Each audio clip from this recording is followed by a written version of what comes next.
जय हिंद दोस्तों।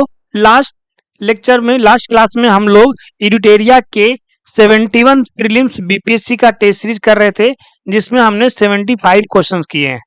तो बचे हुए 75 क्वेश्चंस अभी हम करेंगे इस सेशन में करेंगे, क्योंकि एक बार में 150 क्वेश्चन थोड़ा सा मुझे लगता है कि बोरिंग हो जाएगा, इसलिए मैं नहीं बना रहा हूं। पर आप कमेंट में बताइएगा। और जो इसकी पीडीएफ है, पीडीएफ का लिंक हम डिस्क्रिप्शन में डाल देते हैं। तो जिनको पीडीएफ डाउनलोड करना हो, डिस्क्रिप्शन में सबसे लास्ट में जाएंगे तो टेलीग्राम का लिंक है, वहां से आप डाउनलोड कर लीजिएगा। तो चलिए हम लोग शुरू करते हैं आज के इनके लास्ट के जो क्वेश्चन है। हमने 75 तक किया था। 76 नंबर सवाल देखिए। कहता रिक्त स्थान की पूर्ति करिए। चलिए, गदर पार्टी के कार्यकर्ताओं को दंडित करने के लिए सरकार ने डैश में भारत रक्षा अधिनियम बनाया था। भारत रक्षा अधिनियम जो है ये 1915 में बना था। कब बना था? 1915 में बना था। 1915 में बना था। Option number 3। गदर पार्टी के बारे में थोड़ा समझ लेते हैं। गदर पार्टी के संस्थापक कौन थे? लाला हरदयाल। लाला हरदयाल 1913 में इन्होंने यूएसए के सैन फ्रांसिस्को में इन्होंने स्थापना किया था। और 1915 में भारत सरकार ने इनके कार्यकर्ताओं को दंडित करने के लिए रक्षा अधिनियम बनाया। अगला सवाल, निम्नलिखित कथनों पर विचार कीजिए। 23 दिसंबर 1912 को वायसराय हार्डिंग के काफिले पर क्रांतिकारियों द्वारा बम फेंका गया था। बात सही है। लॉर्ड हार्डिंग जो है उनके काफिले पर 1912 में बम फेंका गया था। यह घटना कलकत्ता में घटित हुई थी। नहीं, ये घटना कलकत्ता में नहीं हुआ था, बल्कि दिल्ली में हुआ था। कहाँ हुआ था? दिल्ली में। दूसरा गलत है जी। ये घटना कहाँ हुआ था? दिल्ली में हुआ था। इस घटना में रास बिहारी बोस तथा सचिंद्र सान्याल की मुख्य भूमिका थी। हाँ, सही बात है, सही बात है। और इस घटना में आरोपियों पर अलीपुर संयंत्र केस का नाम से मुकदमा चलाया गया था। नहीं, बात समझिए।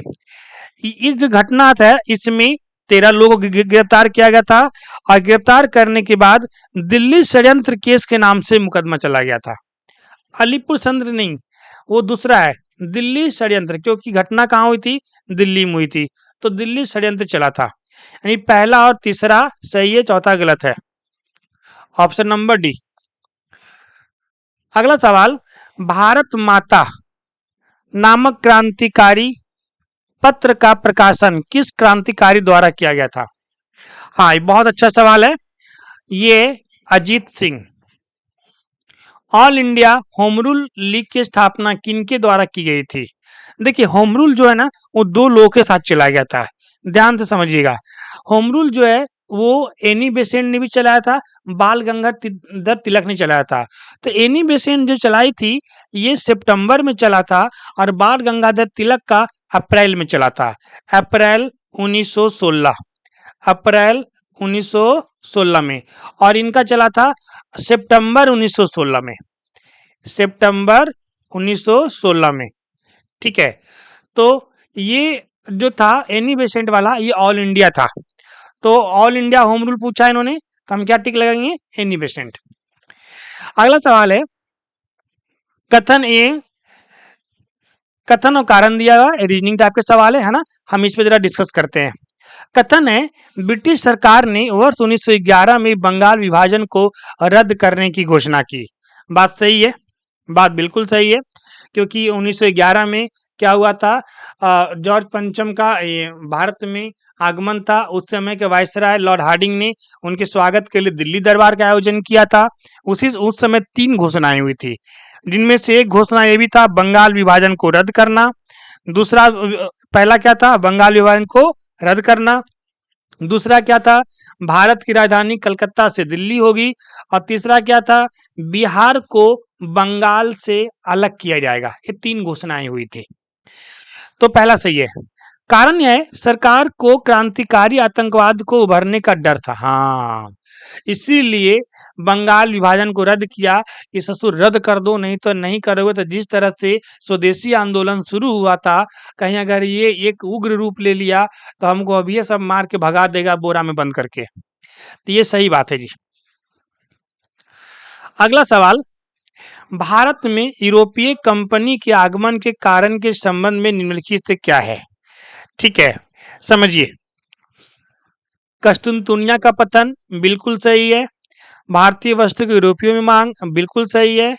यूरोप में नए क्षेत्रों की खोज की होड़, तीनों सही है, यानी कि ऑप्शन नंबर डी। क्योंकि उस समय यूरोप में जो है, जब कस्तुनतुनिया का पतन होने लगा तो यूरोप में डिमांड बढ़ने लगा, और खासकर भारतीय वस्तुओं का। तो यूरोप के लोगों ने, और यूरोप में क्या हो गया था, धीरे धीरे औद्योगिक क्रांति आ रही थी, तो नए नए क्षेत्र मार्केट का भी वो खोज होने लग गया। तो इस चक्कर में भारत में जो यूरोपीय कंपनी का आगमन ज्यादा तेजी से हुआ। चलिए अगले सवाल पे चलते हैं हम लोग। जब वास्को डिगामा भारत पहुंचा, ध्यान से समझिएगा सवाल को, तब दिल्ली के गद्दी पे कौन शासन किया था? अब देखिए, वास्को डिगामा भारत कब आया था? जल्दी से बताइए। 1498 में। कब आया था? 1498 में। अब 1498 के समय में जाहिर सी बात है दिल्ली में किसकी शासन होगा? दिल्ली में, क्योंकि 1526 में बाबर आया था, तो 1526 में बाबर आया था तो बाबर तो होगा नहीं। उसके बाद हुमायूं था, हुमायूं भी नहीं होगा। अब बात है इब्राहिम लोदी और सिकंदर लोदी, ठीक है, क्योंकि उस समय क्या चल रहा था? लोदी वंश चल रहा था, तो उस समय सिकंदर लोदी था। अब कैसे पता सिकंदर लोदी था? क्योंकि सिकंदर लोदी ने 1504 ईस्वी में आगरा शहर की स्थापना किया था, और उस समय वो गद्दी पे था। इब्राहिम लोदी उसके बाद आया, तो इब्राहिम लोदी भी होगा नहीं, है ना। सिकंदर लोदी के बाद कौन था? इब्राहिम लोदी, जिसको बाबर ने मार के भगा दिया। मार के भगा क्या दिया उसको? युद्ध के मैदान में मार दिया। दिल्ली सल्तनत का इकलौता ये पूछा जाता है, ध्यान रखिएगा एग्जाम में। दिल्ली सल्तनत का वो कौन सा शासक था जो युद्ध के मैदान में मारा गया था? तो कौन मारा गया था? इब्राहिम लोदी, पानीपत की प्रथम लड़ाई में, है ना, 1526 में। चलिए अगले सवाल। 1717 ईस्वी में मुगल शासक फर्रुखियर के अधिकार पत्र में क्या सम्मिलित नहीं था? ध्यान समझिएगा, ठीक है। हाँ, तो पहला ऑप्शन है 30,000 वार्षिक कर के बदले बंगाल को मुक्त व्यापार की छूट की जाए, ये सही बात है, ये सम्मिलित था।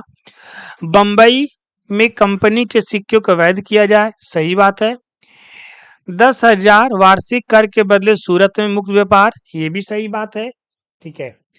कंपनी को अन्य यूरोपीय कंपनियों की तुलना में मुगलों से व्यापार में छूट दी जाए, नहीं, ये शामिल नहीं था, ये शामिल नहीं था। इसमें था कि ठीक है, और तुलना में जो कलकत्ता फर्रुखियर जो था उसको 1717 में जो उन्होंने इसने जो मैग्ना कार्टा कहा जाता है उसको, जो उन्होंने जो पत्र जारी किया था मैग्ना कार्टा, उसमें डी ऑप्शन गलत है। अगला सवाल, गलत मिलान का चयन करें। चलिए चयन करते हैं।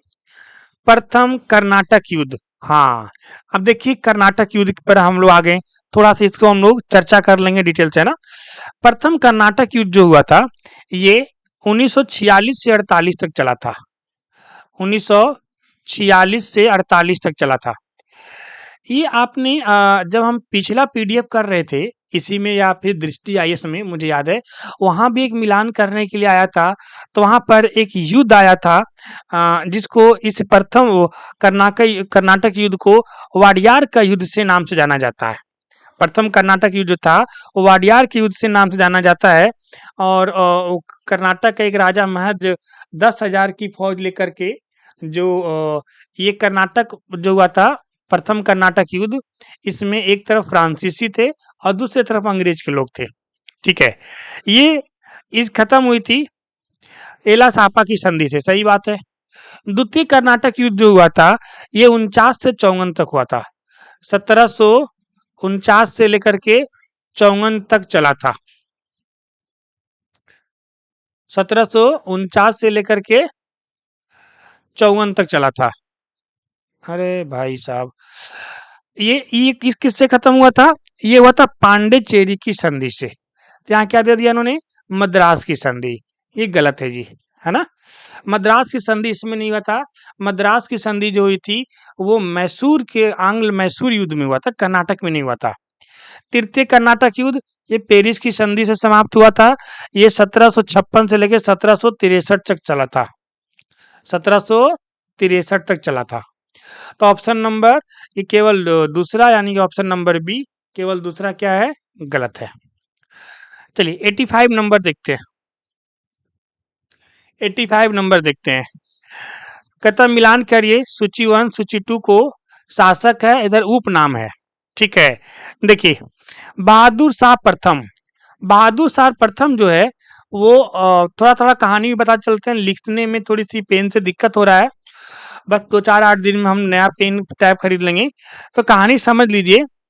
जब औरंगजेब की मृत्यु हो गई थी, उसके बाद से 1707 से लेकर 1712 तक उसका बेटा बहादुर शाह प्रथम जो है ये शासक बना। ये ससुर जो था ना, इसको दीन दुनिया से मतलब ही नहीं था। ये दारू पी के हमेशा उल्टल रहता था। इसको पता ही नहीं होता था कि इसका राजपाट कहाँ तक है, इसलिए इसको साहे बेखबर कहा जाता था। ठीक है। जहांदार शाह। जहांदार शाह 1712 से लेकर 1713 तक रहा था। इसके बाद ये ससुर ऐसा था कि दान बहुत देता था, और दान देने में कुछ भी दान देता था। मान लिया आप उसके घर गए, आप अपना ट्रॉली बैग रखे, अब कोई आया उसके यहाँ, उसको ट्रॉली बैग उठा के दान दे देगा। इसलिए इसको लंपट मूर्ख कहा जाता था। क्या कहता था? लंपट मूर्ख। अगला है रफीद उद दौला। रफीद उद्दौला को रफीद उद्दौला रफीद उद्दौला को शाहजहां द्वितीय कहा जाता था। ये शाहजहां द्वितीय कहा जाता था। एक अच्छा शासक था ये। मोहम्मद शाह। इस ससुर एकदम एक नंबर का पियक्कड़ था। इसको दिन भर ऑर्केस्ट्रा सुनने का मन रहता था। और ऑर्केस्ट्रा कौन सुनता? रंगीला आदमी।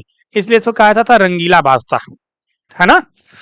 तो ये आपका हो गया पहला का चौथा, दूसरा का दूसरा, पहला का चौथा, दूसरा का दूसरा, तीसरा का पहला। Option number C. Option number C. अगला सवाल है अंतिम रूप से जजिया कर किसने हटाया था? हाँ, जजिया कर किसने हटाया था अंतिम रूप से? तो रंगीला बादशाह। कहाँ गया? मोहम्मद शाह। कौन सा मिलान गलत है, इसको चुनिए। मिलान गलत चुनना है। चलिए, ये राज्य है और इसके शासक है बंगाल। बंगाल में मुर्शीद कुली खां, सही बात है। अवध शहादत खान इसके संस्थापक थे, सही बात है। हैदराबाद, नहीं जी गलत। हैदराबाद हैदराबाद से कौन था? गलत दे दिया इन्हें। मोहम्मद शाह वहां के शासक था, कुली कुतुब शाह नहीं। ठीक है। यहाँ के शासक कौन था? मोहम्मद सॉरी, हैदराबाद में कौन था? चिन किलिच खां। यहाँ कह दिया कुली कुतुब शाह ना। कर्नाटक सादतुल्ला खां संस्थापक था, सही है। तो आंसर क्या है इसका? सी इसका सही आंसर है। अगला सवाल है बंगाल का अंतिम नवाब कौन था? देखिए बंगाल का अंतिम नवाब था मुबारक उद्दौला। मुबारक उद्दौला जो था ये 1770 से लेकर 1775 तक रहा था। आप लोग को सिर्फ ये पता होगा, लास्ट किसके बारे में पता होगा? मीर जाफर के बारे में, 1765, है ना। उसके बाद नजमुद्दौला बना था, उसके बाद सैफुद्दौला बना था, है ना। मीर जाफर कब तरह था? 1765 तक। इसके बाद नजमुद्दौला 1766 तक। उसके बाद सैफुद्दौला ये 1770 तक। और उसके बाद ये 1775 यानी 70 से 75, 75 कर देता हूं ना इसको। ठीक है। तो सबसे लास्ट में कौन था? मुबारक उद्दौला। नेक्स्ट, पटना हत्याकांड किस वर्ष गठित हुई थी? हाँ, पटना हत्याकांड बहुत इंपॉर्टेंट है। ये 1763 में हुआ था। अभी पटना हत्याकांड है क्या, जरा इसमें हम लोग समझते हैं। देखो 1763 में जब मीर कासिम को जब वो सूचना मिला कि उसको अब वो बंगाल के नवाब से हटा दिया जा रहा है, तो मीर कासिम के नेतृत्व में पटना पर 1763 में अंग्रेज एजेंट एजलिस ने आक्रमण कर दिया। ठीक है, अंग्रेज एजेंट एजलिस ने आक्रमण कर दिया। मीर कासिम ने सूचना मिलने के बाद पटना पर अभियान कर पुनः अधिकार कर लिया तथा एलिस की हत्या कर दी। इस घटना को पटना हत्याकांड के नाम से जाना जाता है। अगला, शिवाजी महाराज के संबंध में निम्नलिखित में से क्या गलत है? गलत ढूंढना है भाइयों, समझिए, ढूंढते हैं। आइए, शिवाजी महाराज 1659 अफजल खां की हत्या, सही बात है, अफजल की हत्या किया था इन्होंने। 1664 में पहली बार सूरत को इन्होंने लूटा था, सही बात है। 1665 में राजा जय सिंह के साथ इन्होंने पुरंदर की संधि किया था और इसी समय महाराज शिवाजी महाराज को बंदी बना लिया गया था। 1676 जो है ये शिवाजी की मृत्यु, 1676 में शिवाजी की मृत्यु नहीं हुई थी, ये गलत दिया है। 1680 में हुआ था, 1680 में हुआ था, शिवाजी की मृत्यु हुआ था। ठीक है, तो गलत दिया। अगला सवाल है, घेरे की नीति का संबंध किससे है? घेरे की नीति का संबंध किससे है? तो घेरे की नीति किसका है? Warren Hasting, Warren Hasting. अभी घेरे की नीति क्या है? घेरे की नीति का मतलब था कि वॉरेन हेस्टिंग ने 1772 से 1758 तक इन्होंने वॉरेन हेस्टिंग जो था 1772 से लेकर 1778 के दौरान उन्होंने अपने हस्तक्षेप की नीति को चलाया। कंपनी का उद्देश्य अपने जीते हुए प्रदेशों के पास बफर स्टेट की स्थापना किया। बफर स्टेट उसे कहते हैं जिसे बफर जोन होता है, जिसके चारों ओर पानी की समुंदर या नदी नहीं होता, से क्या बोलते हैं? बफर क्षेत्र। और ब्रिटिश राज सुरक्षा हेतु पड़ोसी राज्यों से संधि किया। कहने का मतलब था, घेरे की नीति का मतलब था, समझिए, जैसे सपोज कर लेते हैं ये आपका बिहार है और ये उत्तर प्रदेश है, तो ये क्या कर, वॉरेन हेस्टिंग क्या करता, अगर मान लो बिहार में शासक कर रहा है तो ये क्या करता था, उत्तर प्रदेश का जो इधर का इलाका है, खासकर ये मान लेते हैं कि पश्चिमी इलाका इधर दिल्ली उल्ली आ गया, फिर तो इस पश्चिमी इलाका के साथ इन्होंने ये क्या कर लेते थे, समझौता कर लेते थे कि देखो हम तुमको इतना पैसा देंगे, कोई अगर आक्रमण करेगा तुम उसके लिए लड़ना। तो उससे क्या हुआ, ये सुरक्षित हो गया और इससे भी संधि कर लिया। तो पहले इससे वो लड़ेगा आक्रमण करने वाला, इसको हरा दिया तो इसको इससे लड़ेगा, यहां तक आते थे ये अपना रणनीति तैयार कर लेगा। इसी को बोलते थे घेरे की नीति, ये वॉरेन हेस्टिंग ने लाया था। अगला, सहायक संधि को अपनाने वाला राज्य को सही क्रम क्या है? देखिए, आपको हम लास्ट वीडियो में सहायक संधि के बारे में बताया था। सहायक संधि को लाया किसने था? सहायक संधि का जनक किसे कहा था? डुप्ले को। किसने कहा था? डुप्ले को। लेकिन ज्यादा यूज किसने किया? वेलेजली ने। किसने किया था? वेलेजली ने, अंग्रेज वेलेजली ने। ठीक है, डुप्ले कौन था? फ्रांसीसी गवर्नर। आप समझिए कि सहायक संधि अपनाने वाले राज्यों को सही क्रम क्या? सबसे पहले सहायक संधि किसने अपनाया था? हैदराबाद। लेकिन इसमें हैदराबाद तो है ही नहीं, हैदराबाद तो इसमें है ही नहीं। चलिए थोड़ा सा चर्चा कर लेते हैं हम लोग।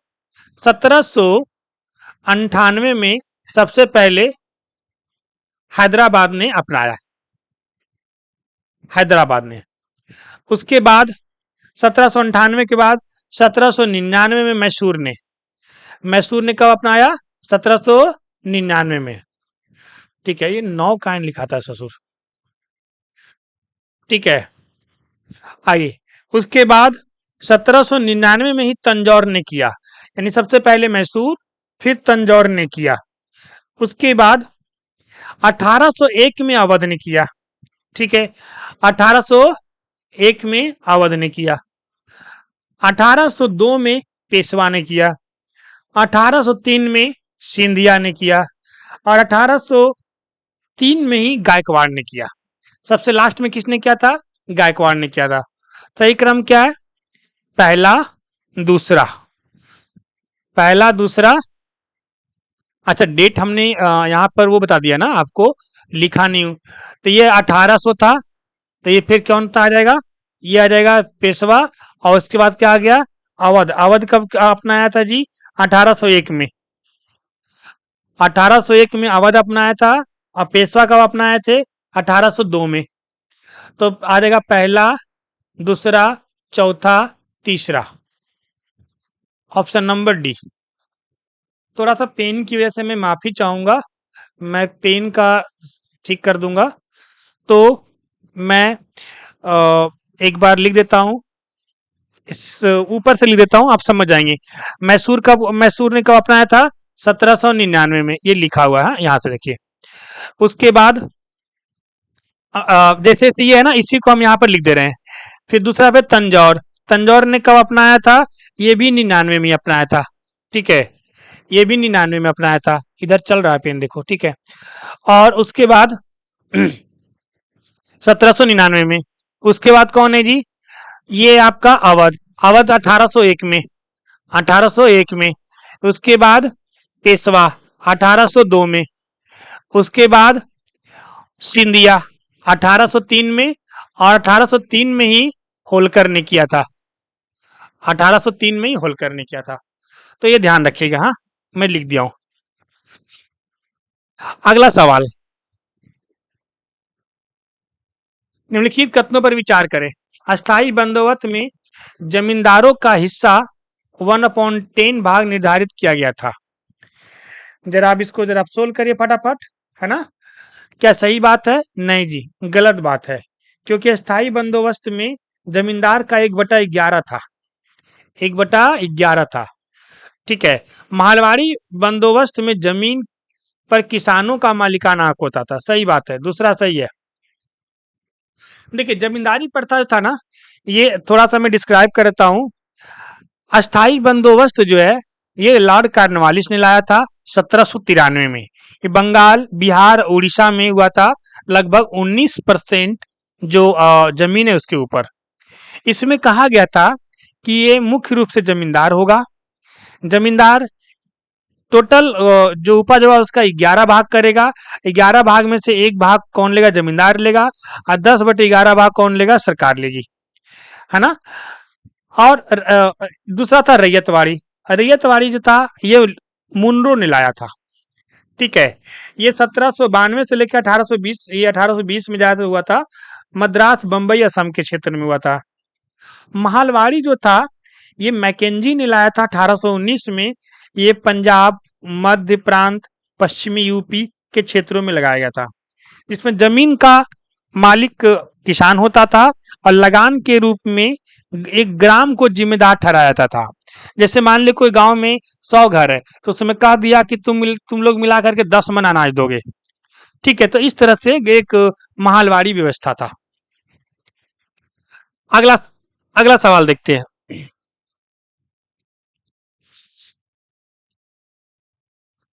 कृषि के वाणिकरण के निम्न में से क्या कारण थे, क्या कारण थे, जरा इसको हम लोग समझने की कोशिश करते हैं। पहला है यूरोपीय उद्योगों की आवश्यकता को पूरी करना, सही बात है। आधुनिक व तेजी से चलने वाली जहाजों का निर्माण करना, सही बात है। भू राजस्व प्रणाली, सही बात है। अमेरिकी गृह से, ये सही, सब सही है जी। मुस्लिम लीग की स्थापना कब हुई थी, मुस्लिम लीग की स्थापना कब हुई थी, 1906 में हुई थी ढाका में। लेकिन सारे ऑप्शन 1906 दिया हुआ है ना। 30 दिसंबर, 30 दिसंबर 1906 को हुई थी, ढाका में हुई थी। किस संस्थापक कौन था इसके, सलीमुल्लाह तथा मोहसिन उल मुल्क के नेतृत्व में मुस्लिम लीग की स्थापना हुई थी। आगा खां, ठीक है, ढाका के नवाब सलीमुल्लाह तथा मोहसिन उल मुल्क, 3 लोग थे। मेनली दो ही का नाम आता है, आगा खां और सलीमुल्लाह।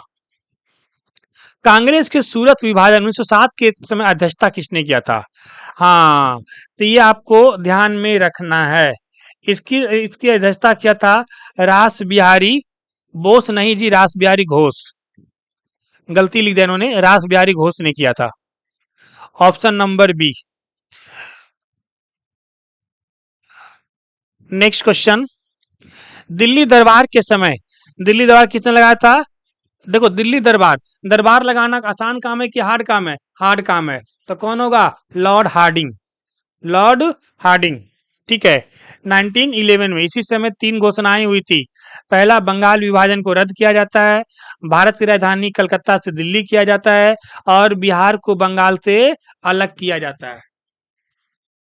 अगला क्वेश्चन है, नेटिव मैरिज एक्ट किस वर्ष लाया गया था? नेटिव मैरिज एक्ट जो है ये 1872 में लाया गया था। ठीक है, native marriage act. Native marriage act है क्या? इस समय क्या था कि जो नेटिव मैरिज था कि 14 साल से कम उम्र के लड़कियों के विवाह पर रोक लगा दिया गया था। ये 1872 में लाया गया था। इंडियन लीग की स्थापना किसके द्वारा की गई थी? तो इंडियन लीग की स्थापना शशि कुमार घोष। किसने किया था? शशि कुमार घोष 1875 में, 1875 में इन्होंने किया था। ठीक है। अगला सवाल देखते हैं। अगला सवाल देखते हैं। अगला है, काकोरी कांड के क्रांतिकारियों के कोड के बचाव के लिए बचाव समिति का गठन किया गया था। इसके अध्यक्ष कौन थे? इसके अध्यक्ष कौन थे? बताइए जरा। आपके ऑप्शन है जवाहरलाल नेहरू, गोविंद वल्लभ पंत, मोतीलाल नेहरू, गिरजा प्रसाद। ठीक है, इसका उत्तर होगा गोविंद वल्लभ पंत। क्या होगा? गोविंद वल्लभ पंत।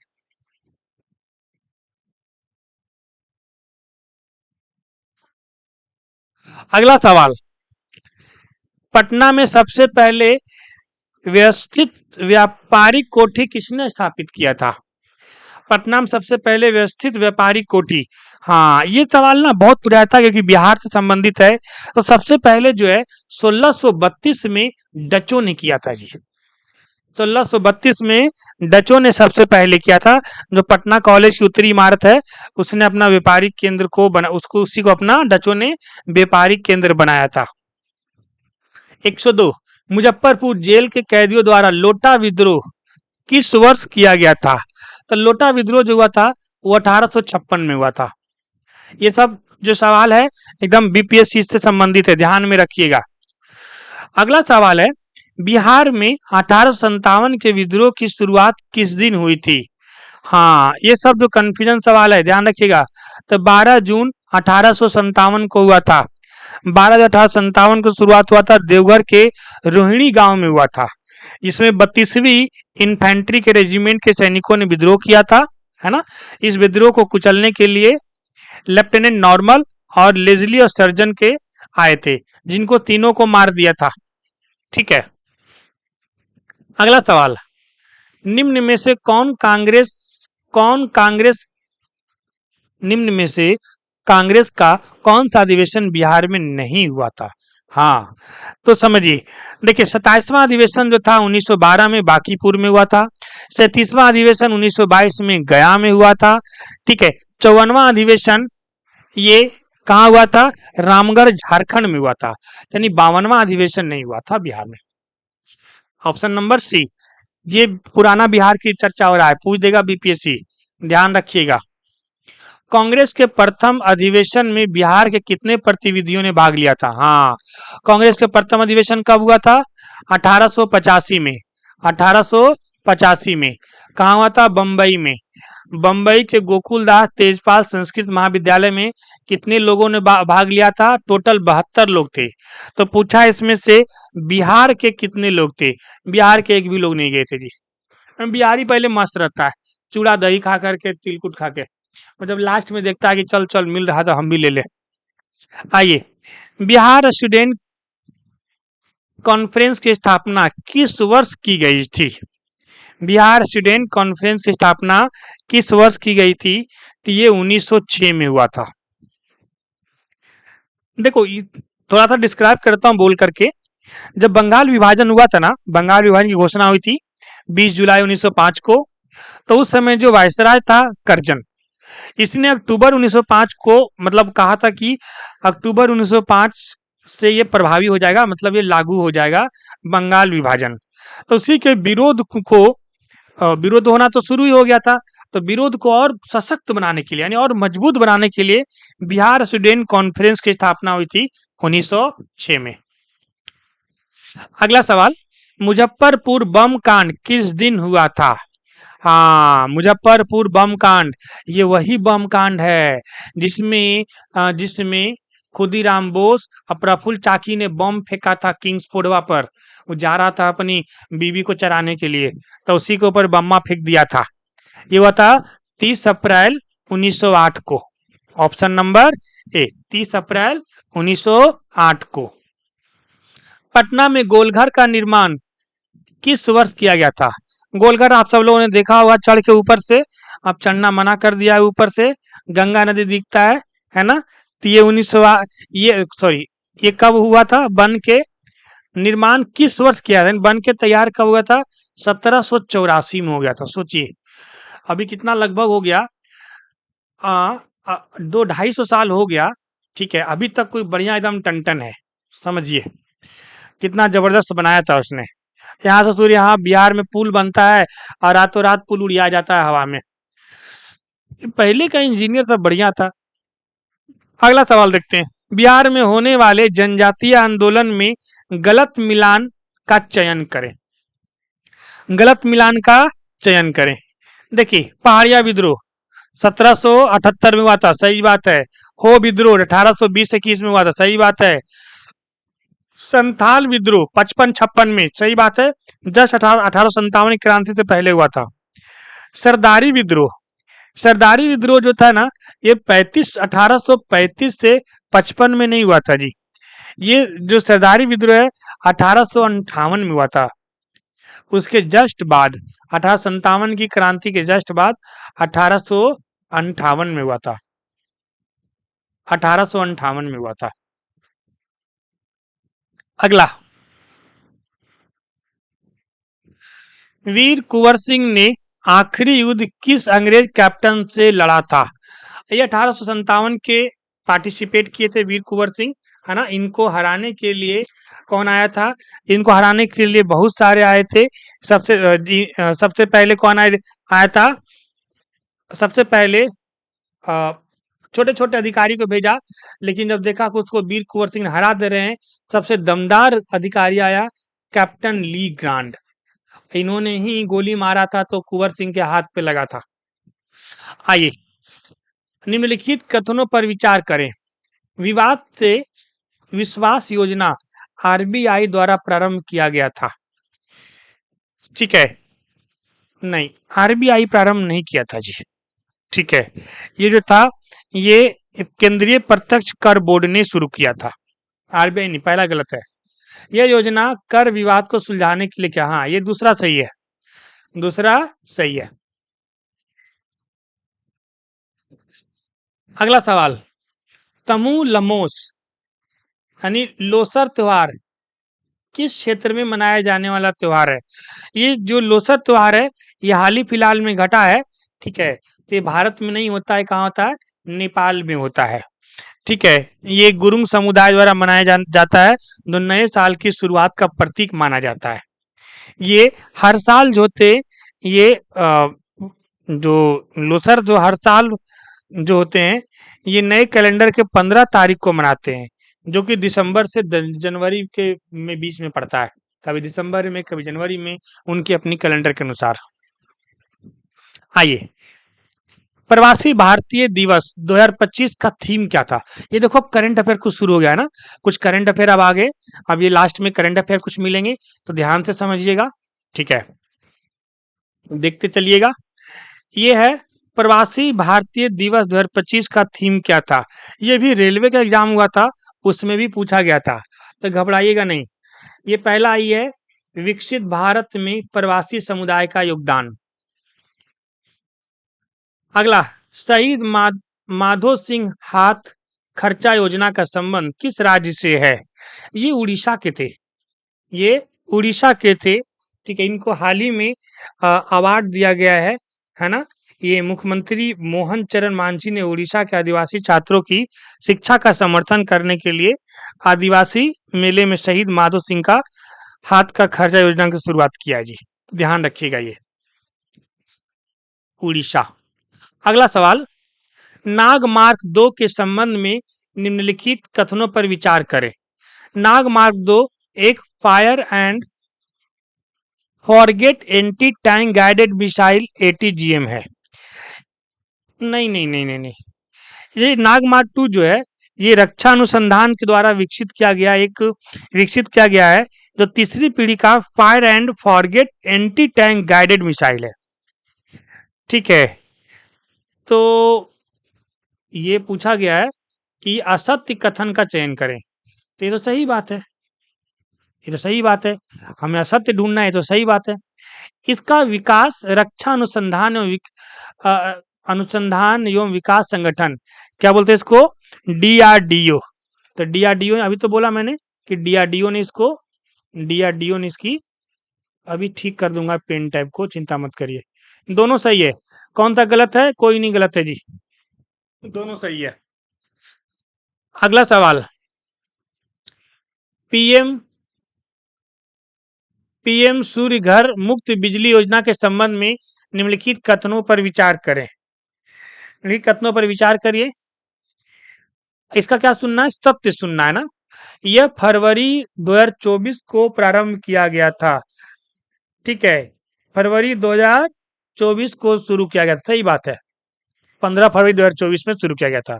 इसका उद्देश्य 2 करोड़ घरों में मुफ्त बिजली उपलब्ध कराना है। देखिए, इसका जो उद्देश्य था ना, 2 करोड़ नहीं था, 1 करोड़ था, तो ये गलत है। इस योजना के तहत सौर ऊर्जा के उपयोग को बढ़ावा देने के लिए सब्सिडी प्रदान करना, सही बात है। यानी पहला और तीसरा कहाँ है जी, कोई ऑप्शन है, हाँ, ऑप्शन नंबर सी। अगला सवाल पे चलते हैं। भारत की डिजिटल अर्थव्यवस्था का आकलन और माप नामक रिपोर्ट किसके द्वारा तैयार की गई थी। तो ये इसका आंसर है इलेक्ट्रॉनिक और सूचना प्रौद्योगिकी मंत्रालय। राष्ट्रीय जनजातीय स्वास्थ्य सम्मेलन 2025 के संबंध में निम्नलिखित में से क्या सत्य है। देखिए, सारा जो है ना करंट अफेयर 2025 से शुरुआत हो गया है, तो ध्यान रखिएगा इस बात को। इसमें असत्य क्या है ये बताना है। राष्ट्रीय जनजातीय स्वास्थ्य सम्मेलन, इसका आयोजन नई दिल्ली में किया गया है, तो सही बात है। इसका आयोजन स्वास्थ्य एवं परिवार कल्याण मंत्रालय जनजातीय मामलों मंत्रालय द्वारा किया गया, ये भी सही बात है। इसका उद्देश्य धरती आबा जनजातीय ग्राम उत्कर्ष अभियान के तहत जनजातीय समुदाय के लिए स्वास्थ्य सेवा तक पहुंच सुधार लाना, ये भी सही बात है। अनुसंधान के लिए मध्य प्रदेश में एक जनजातीय ब्लॉक को अपनाने के लिए आपसे पत्र पर हस्ताक्षरित किया गया है। नहीं नहीं नहीं, ये गलत है, गलत है, गलत है। ठीक है, ये मध्य प्रदेश नहीं था, ठीक है, ओडिशा है। ये क्या है, ओडिशा है, तो ये गलत है। असत्य ढूंढना था, असत्य क्या है, डी है। भारत यूरोड्रोन कार्यक्रम में पर्यवेक्षक राष्ट्र के रूप में शामिल हुआ। इस कार्यक्रम में निम्न में से कौन सा देश शामिल नहीं है, कौन सा देश शामिल नहीं है। तो ये संयुक्त राज्य अमेरिका है, संयुक्त राज्य अमेरिका है।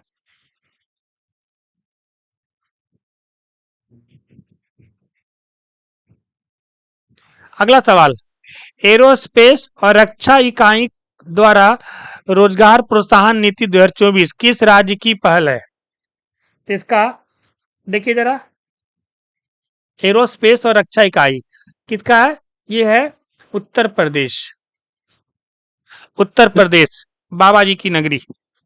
अगला सवाल, मिलान करिए आयोजन और राज्य, आयोजन और राज्य। गुणोत्सव असम में हुआ है, गान नागाई उत्सव मणिपुर में हुआ है, पैंगसो दर्रा अंतरराष्ट्रीय अरुणाचल प्रदेश, और सुभद्रा योजना यानी पहला का दूसरा, दूसरा का पहला, चौथा तीसरा, ऑप्शन नंबर बी। ठीक है, भारत के पहले जैविक मत्स्य पालन क्लस्टर का शुभारंभ कहाँ किया गया। ये किया गया सिक्किम में, कहाँ किया गया, सिक्किम में। 123, भारत के 2025 गणतंत्र दिवस की मुख्य अतिथि कौन थे। हाँ, 2025 के गणतंत्र दिवस के मुख्य अतिथि कौन आए थे, इंडोनेशिया के राष्ट्रपति। इंडोनेशिया के राष्ट्रपति का नाम क्या है, Prabowo Subianto, Prabowo Subianto. Ramsar convention के तहत वेटलैंड सिटी के रूप में मान्यता प्राप्त करने वाले पहले भारतीय शहर कौन है? पहले भारतीय शहर कौन है? तो ये इंदौर भी है और उदयपुर भी, यानी ऑप्शन नंबर डी, दोनों है ना, वेटलैंड सिटी के रूप में। अगला सवाल, राष्ट्रीय महत्वपूर्ण खनिज मिशन के संबंध में निम्नलिखित कथनों पर विचार करिए। चलिए विचार करते हैं। इसका हमें सत्य सुनना, ध्यान रहे, है ना। इसका उद्देश्य प्रौद्योगिकी और रक्षा विनिर्माण के लिए आवश्यक प्रमुख खनिजों के घरेलू उत्पादन को बढ़ावा देना, सही बात है। यह मिशन लिथियम, कोबाल्ट, तांबा, निकेल और दुर्लभ जैसे खनिजों ध्यान करना, सही बात है, दोनों सही है। अगला सवाल, पिग बुनचिरिंग स्कैम संबंध निम्न में से किससे है? पिग बुनचिरिंग स्कैम, देखिए ये सब ना नया नया करंट अफेयर है, ये सब करंट अफेयर पूछ देगा तो दिक्कत हो जाएगा। तो ये जो है पिग बुनचिरिंग स्कैम जो है, ये साइबर वित्तीय धोखाधड़ी से है। अभी आजकल साइबर धोखाधड़ी खूब आ रहा है। जैसे आप कहीं फोन लगाएंगे तो हमारे जो अमिताभ बच्चन साहब हैं उनकी भाषण आएगा, है ना, भाषण नहीं कहते हैं उसको, वो एक अलर्ट मैसेज देते हैं। अगला सवाल, लिव इन रिलेशनशिप को मान्यता देने वाली जनजाति समुदाय कौन है? लिव इन रिलेशनशिप समझते हैं ना, जब ब्याह से पहले छोरा छोरी साथ में रहता है तो क्या बोलते हैं? Live in relationship. को मान्यता देने वाला जनजाति समुदाय कौन सा है? ये कोंडा रेड्डी।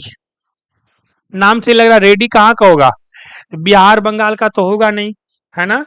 तो ये कोंडा रेड्डी जो है ये तेलंगाना की तरफ है। अगला सवाल, भारत की आर्थिक समीक्षा 2024-25 के संबंध में कथनों पर विचार कीजिए। चलो विचार करो तो, ठीक है। 2025 में भारत की वास्तविक जीडीपी जीवीए वृद्धि दर का अनुमान 6.4 है, बिल्कुल सही बात है। बेरोजगारी दर 2023-24 में 3.2 रह गई है, बिल्कुल सही बात है। विश्व के शीर्ष पेटेंट दाखिल करने वाले देशों के कार्यालयों में भारत 6वें स्थान पर है। हाँ जी, तीनों सही है, तीनों सही है। जनवरी 2025 में माउंट ईबू ज्वालामुखी फटा, हाँ ये खूब चर्चा में था, है ना। माउंट ईबू जो है अभी भी फटा है, इंडोनेशिया में खूब चर्चा में था, किस देश में स्थित है। आइए अगला सवाल, हेनले एंड पार्टनर्स द्वारा संस्था द्वारा जारी शक्तिशाली पासपोर्ट इंडेक्स 2025 के संबंध में निम्न कथनों पर विचार कीजिए। ठीक है, चलिए विचार करते हैं कथन पर। पहला कथन है, 195 देशों में प्रथम स्थान जापान का है, नहीं, सत्य कथन ढूंढना ना, नहीं जापान का नहीं है जी, ठीक है। तो जापान का नहीं है, प्रथम स्थान सिंगापुर का है। किसका है? सिंगापुर का है, गलत है। भारत 86वां स्थान पर है, अरे नहीं भाई, भारत 85वां स्थान पर, एक स्थान आगे हो गया है, तो दोनों गलत है। सत्य ढूंढना ना, सत्य कौन है? कोई नहीं सत्य है, न तो 1 न तो 2। भारत सरकार ने इजराइल में अगला राजदूत किसे नियुक्त किया है? देखिए आजकल इजराइल और इसका ईरान का लड़ाई बहुत तगड़ा चल रहा है, तो ऐसे में एक करंट अफेयर बनेगा, ध्यान रखिएगा। तो जितेंद्र पाल सिंह जो है इजराइल में अपना अगला राजदूत जो है नियुक्त किया है। अगला सवाल चलते हैं, विश्व हिंदी दिवस 2025 की थीम क्या थी? विश्व हिंदी दिवस 10 जनवरी को मनाया जाता है ना, और भारतीय जो है सितंबर में मनाया जाता है। तो इसका थीम क्या था? इसका थीम था एकता और सांस्कृतिक गौरव की वैश्विक आवाज। एकता और सांस्कृतिक गौरव की वैश्विक आवाज। अगला, नीति आयोग की पहली राजकोषीय स्वास्थ्य सूचकांक FHI 2025 रिपोर्ट के संबंध में निम्नलिखित कथनों पर विचार करिए। चलिए देखते हैं। ओडिशा शीर्ष रैंक वाला पहला राज्य है, बिल्कुल सही बात है, ठीक है। और बिहार तीसरे स्थान पर, अरे नहीं भैया, बिहार तीसरा स्थान पर कब से आने लग गया? तीसरा नहीं है, 13वां स्थान है। बिहार कौन सा स्थान है? 13वां है, ठीक है। तो सिर्फ पहला सही है, हमें सत्य कथन ढूंढना था। अगला है, उड़ान 5.2 योजना के तहत बिहार के कितने शहरों को शामिल किया गया है? तो इसमें कुल 10 शहर आए। कितने शहर आए हैं? टोटल 10 शहर आए हैं। अगला है, दिल्ली में आयोजित 9वीं सीनियर एवं 5वीं अंडर 25 राष्ट्रीय लॉन बॉल चैंपियनशिप में बिहार के किस जिले के चंदन ने सीनियर मेल सिंगल्स में कांस्य पदक जीता है? तो ये जीता ये कहां? ये मुंगेर। इसका आंसर क्या होगा? मुंगेर।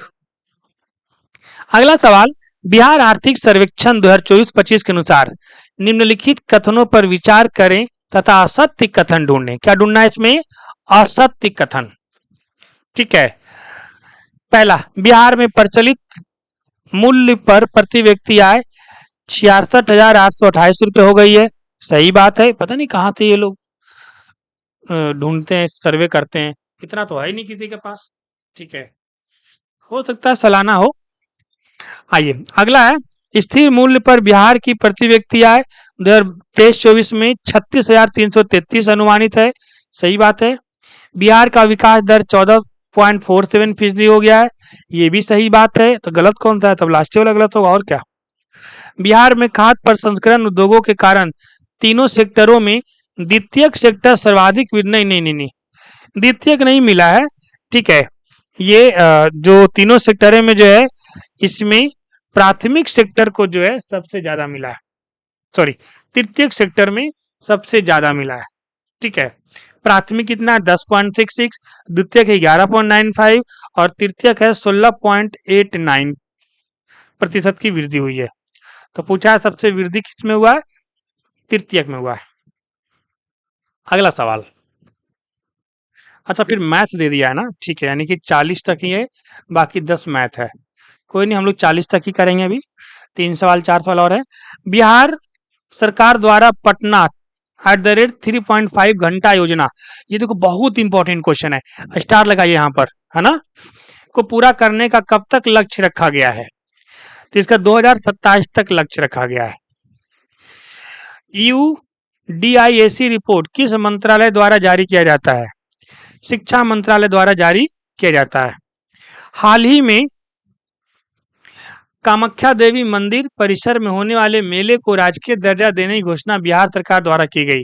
यह मंदिर परिसर बिहार के किस जिले में स्थित है? ये भागलपुर में जी।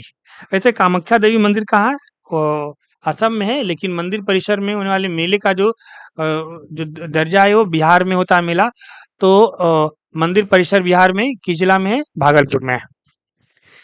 ठीक है, आइए लास्ट क्वेश्चन है, जनवरी 2025 में बिहार सरकार ने राज्य के कितने नए औद्योगिक क्षेत्र विकास करने की घोषणा की है? तो नए कितने बनेंगे?